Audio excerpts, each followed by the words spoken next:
সোমবার নিজের ফেসবুক পোস্টে জাতীয় নাগরিক পার্টি থেকে সরে দাঁড়ানোর ঘোষণা দেন নীলা ইসরাফিল নামে এক নারী। দলটির যুগ্ম আহ্বায়ক সারোয়ার তুষারের বিরুদ্ধে অভিযোগ এনে মাসখানেক আগে আলোচনায় আসেন তিনি।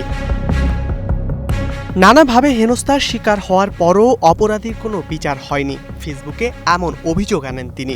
এ নিয়ে কথা হয় এনসিপির কেন্দ্রীয় যুগ্ম সদস্য সচিব জয়নাল আবেদীন শিশিরের সঙ্গে। তিনি প্রশ্ন রাখেন, দলীয় পদ ছাড়া মানুষ পদত্যাগ করে কিভাবে?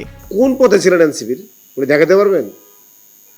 উনি বাংলাদেশের এনসিপির কোনো শাখার ওয়ার্ড পর্যায় থেকে শুরু করে সেন্ট্রাল পর্যন্ত কোনো পদে উনি ছিলেন না। তাকে এনসিপি নেত্রী বলার কোনো সুযোগই নেই।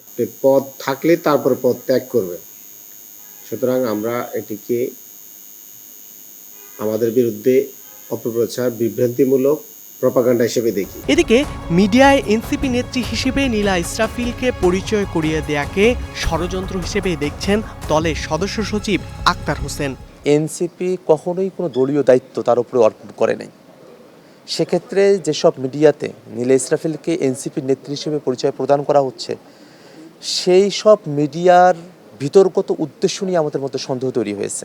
যেটাকে আমাদের দলীয় কোনো মানদণ্ডের, দলীয় কোনো কাঠামোর মধ্যে যিনি অন্তর্ভুক্ত নাই, তাকে কেন এনসিপির নেত্রী হিসেবে পরিচয় করানো হলো, সেটা একটা বড় ধরনের ষড়যন্ত্রের আভাস আমরা এখানে খেয়াল করি।